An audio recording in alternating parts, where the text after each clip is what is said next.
Hi everyone, today we have a new video review, and as you can see, this time we are going to talk about fresh release from ICM, and this is a model in 1/24 scale.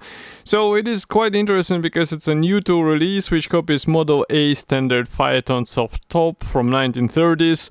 It's the famous American passenger car in a, I would say, popular car scale of the models, and as you can see, the set number is 24050. Of course, I have the commercial sample here, so it means you will get exactly the same stuff as what you'll see in this video review. And for me, it is, I would say, the main part here is just to check what is included into this new release. For example, how the spoke wheels are copied, how is the overall quality, just the typical stuff I am usually showing you in the videos.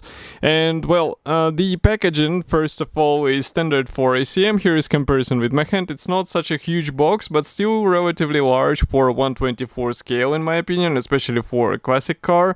Here on the side you will find some information about the real car and also about the kit. So it's written that there are 203 parts and length should be 160 millimeters, so it's not such a huge model.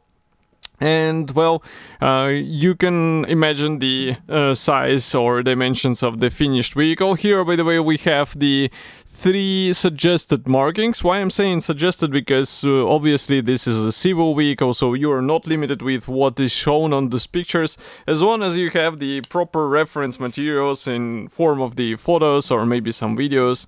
So this is a typical packaging for ICM. That's why I need to cut through these stickers, and in the meantime I can also remind you that there are plenty of other interesting vehicles available from ICM. You can find them all on my YouTube channel. I reviewed them in the same videos as you are watching right now.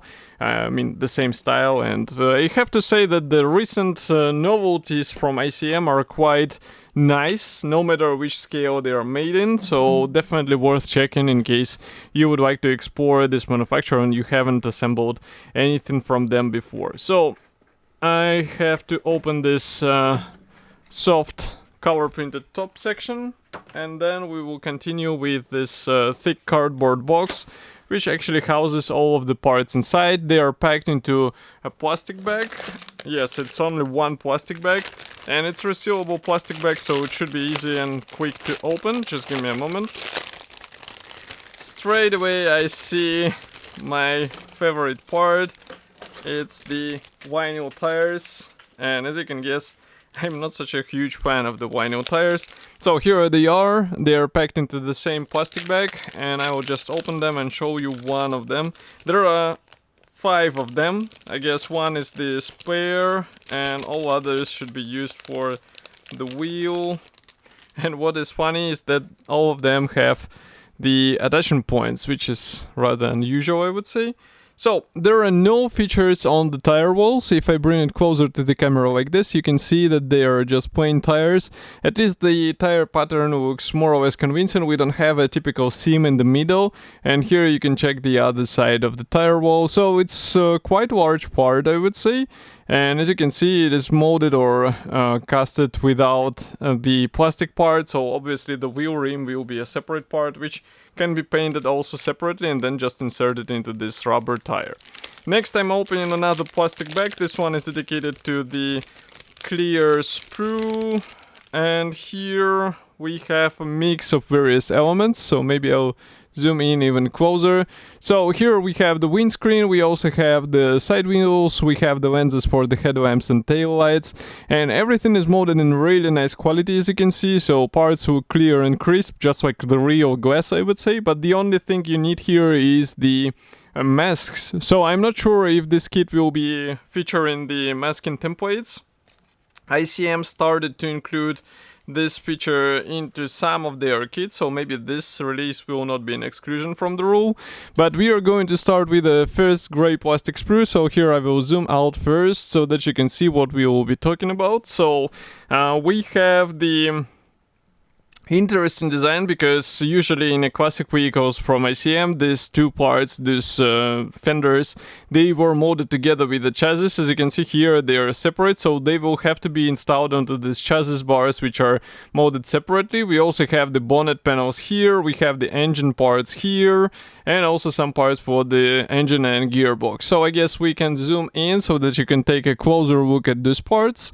Overall molding quality looks fine to me. I don't see any possible molding issues whatsoever, and of course it's still good to have this side fenders molded as a single piece parts, but well, for some models it might be a bit worrisome that they should be attached separately. And by the way, here note that the engine parts, they have the guiding elements, so you're safe with the overall alignment. Of course, it's a good idea to add some wiring, especially if you plan to expose this engine, because in 1/24 scale such updates are noticeable and they make a considerable difference in comparison with what you get out of the box. So next we continue with the car body panels. So here things get even more interesting, because as you can see, the parts division is again somewhat different from what we are used to seeing in the classic cars. So for example, the side panels, they are molded with the shard doors. Also we have here the front and rear panels, the fore panel is here, and the seats should be glued out of several parts as well. So again, we zoom in just to take a closer look at all of these parts. So this sub-assembly, I'm not sure where it will be used, maybe in the frontal section, because it looks like the frontal support chassis. And here you can see the seat parts. So the features of the seats, they look quite convincing. Of course, it would be a wise idea to pick them out with a pre-shading so that those wrinkles will not be lost. And I know that some modders will complain about the doors being pre-molded, but this is something we have to accept with such design. And this is the Phaeton version, so I don't think it's a huge disadvantage that doors are pre-molded, because on Phaeton we have the folded down roof. Maybe there will be also the closed roof as well, but we will see. And here, by the way, you can notice the guiding pins again. So the design of the kit is well thought, and I don't think you'll have any issues with the placement of the parts, and let alone the fitment of those parts.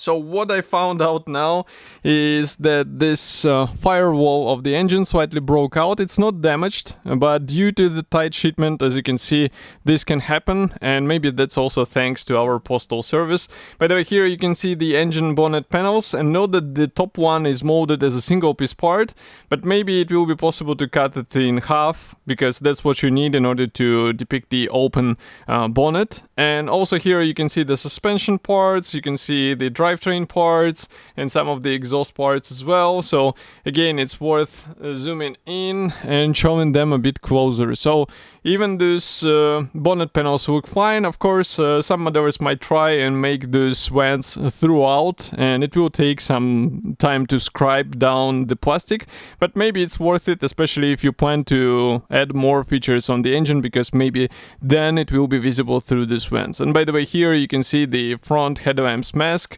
I guess it was not zooming, but flipping over the sprue, and now you can see what I'm talking about. And by the way, here you can see these vents from the inside, but maybe that's what manufacturer was hinting at. And also the same can be said about these bonnet panels, because we have thinned line, which should make it easier to make a precise cut between these panels and make an open bonnet version. But we will also see in the assembly manual whether manufacturers suggest such version at all. Next we have, surprise, surprise, the pair sprue, so double set of the same sprue. It's a sprue D, and this one is dedicated to the wheel rims. So here you can see how the spoked wheels are copied. Of course, this is not entirely thin up to scale in my opinion, and maybe some modders will try to replicate it with the metal, with the metal wire. So it's your decision whether you would like to go this way, because it will involve a bit more work, and of course you will have to make a precise installation. So definitely think over whether you would like to go this way. And next we have the roof parts. So what is interesting is that the soft top is actually here depicted in the open position, or closed if you prefer, because it's the roof which is not folded down, and we have the supports. And the well, here in this joint you have to be careful, because it's important to have the smooth connection between those panels so that it won't look like the separate parts. And of course inside we have the minor push marks, so be careful with this, especially if you plan to somehow expose this area. And last but not the least is the sprue F. So here we have some of the internal parts, both for the interior and the engine. So everything looks quite fine, and I don't have any complaints here. So it's just a matter of painting them in a convincing way and you'll be good to go. And next in the assembly manual we have decals hidden, so here they are. There is no mention where they are printed, but overall quality looks really good, and my previous experience with even modern ICM decals shows that they are really easy to apply, and well, the final result looks quite convincing. And I think in 1/24 scale it is quite important.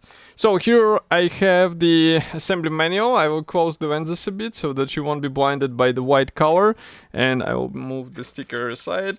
But in the meantime there is also another insert about the ICM paints. So there will be a special set for the American cars in 1/24 scale from ICM, especially including this blue color, so definitely worth checking if you prefer to have the ready-made set. So as for the assembly manual, as you can see on the front page we have the short history note, we have the technical specifications, we also have the parts map here, and maybe I'll close the lenses even more so that you can see what we have here. What is interesting is that there are no red crosses. Usually red cross shows that parts is unused, so basically we use all of the parts.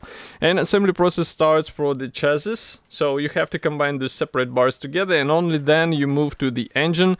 As I was saying, for the engine it might be worth checking some references and adding some, even the minor wiring, copying the real vehicle, because it will still look quite interesting on the finished vehicle. Also the brake lines, of course, because you're working with the chassis, so maybe it's worth also replicating those things.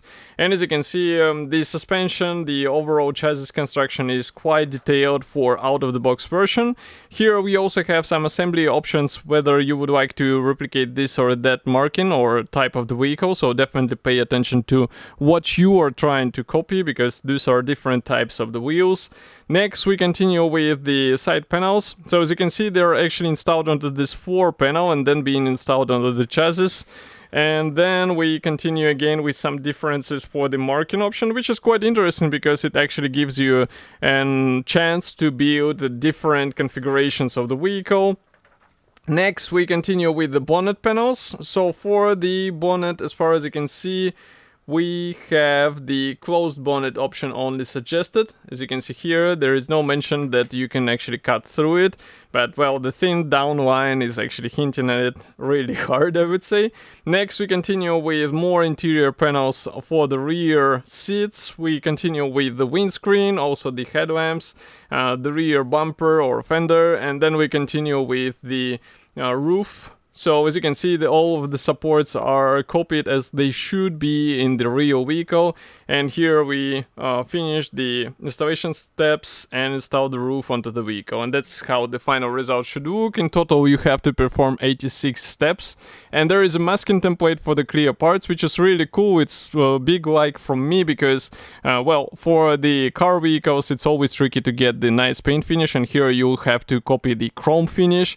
That's the first marking option, which is coming from Ohio. And next we continue with Michigan and New York. So as you can see, different wheel types, so that's why they are clearly specified in the assembly manual. But overall, I think it's a decent 1/24 scale release, especially for those modelers who are tired from all of those supercars in 1/24 scale, and it should be already available. You can get it in Modelimex. Of course, I will be happy to hear your opinion, so do not forget to write it here in the comment section below. And I will see you in the next video review as usual. Thank you for joining me today, and bye.